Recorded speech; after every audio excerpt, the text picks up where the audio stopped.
Good evening, everyone.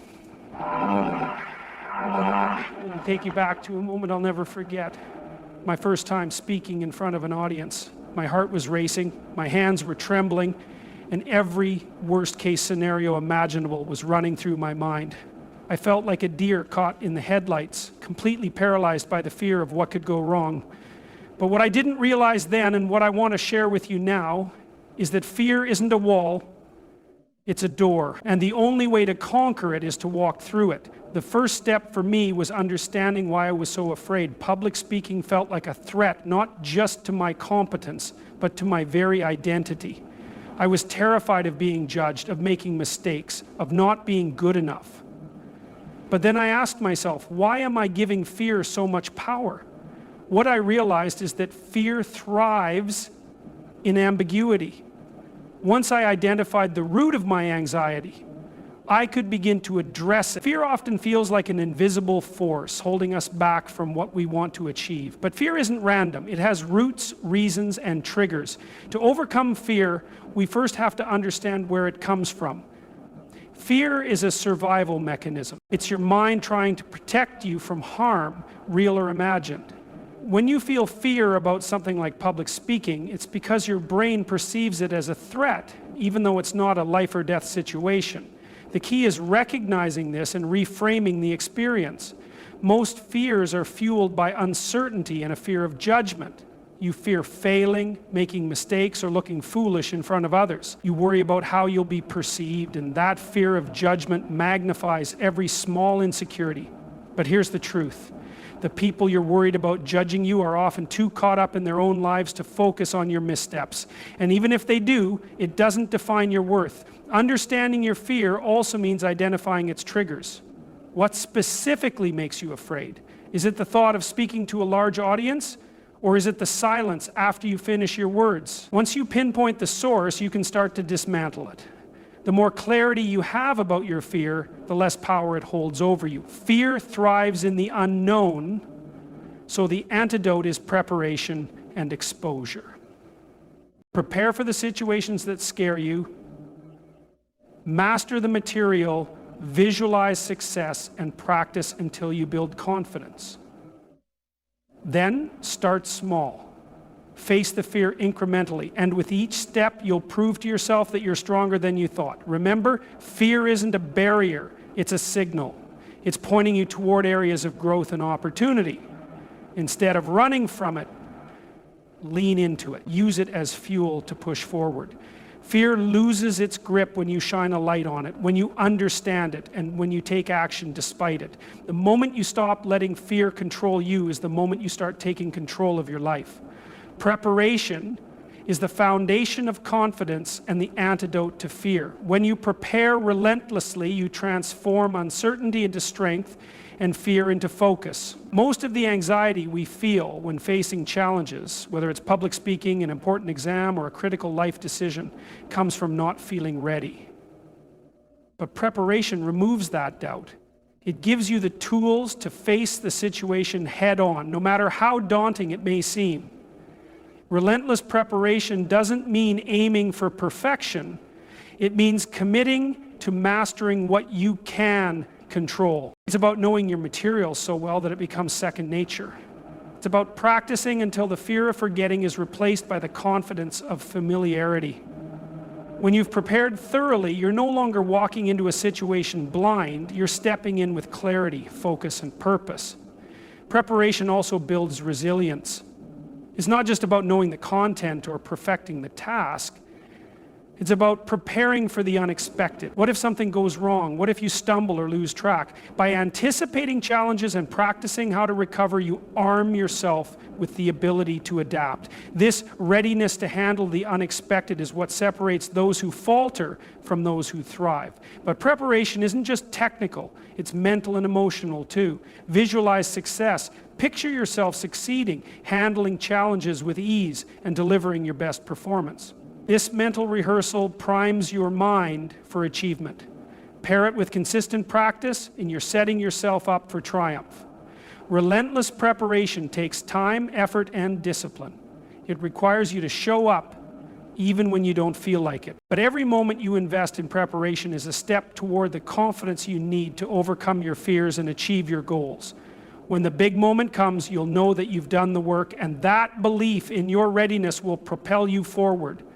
Success isn't an accident, it's the result of preparation meeting opportunity.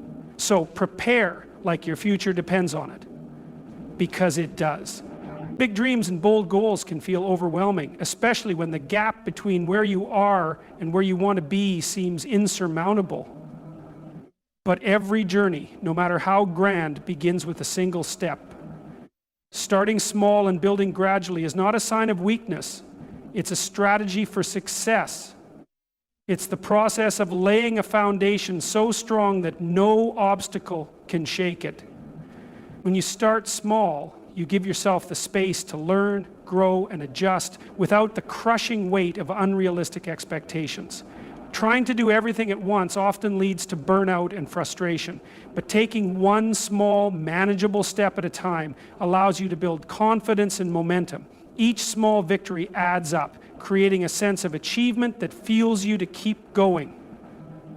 Starting small also makes big goals feel less intimidating. If public speaking terrifies you, don't aim to address a crowd of thousands right away. Begin with a small group of friends or a short presentation in a safe environment. As you gain experience and see that you can handle these smaller challenges, your confidence grows. With each step, what once seemed impossible becomes achievable. The beauty of starting small is that it teaches consistency and perseverance. Success isn't about giant leaps. It's about showing up every day, putting in the effort, and stacking small wins until they lead to something extraordinary. Consistency transforms fear into familiarity and hesitation into habit. It's also important to celebrate your progress, no matter how small. Acknowledge each step forward because it represents growth. Progress isn't always linear, and setbacks are part of the journey. But when you focus on building steadily, you develop resilience and learn to navigate challenges with greater ease. Remember, the tallest mountains are climbed one step at a time. Starting small doesn't mean thinking small. It means respecting the process and building the skills, strength, and confidence to reach your ultimate goal. Take that first step today and trust that each step forward brings you closer to the person you're meant to become. Fear often takes center stage in our minds when we speak or take on a challenge. It whispers doubts, magnifies insecurities, and keeps us fixated on ourselves. What if I mess up? What if they judge me? What if I'm not good enough?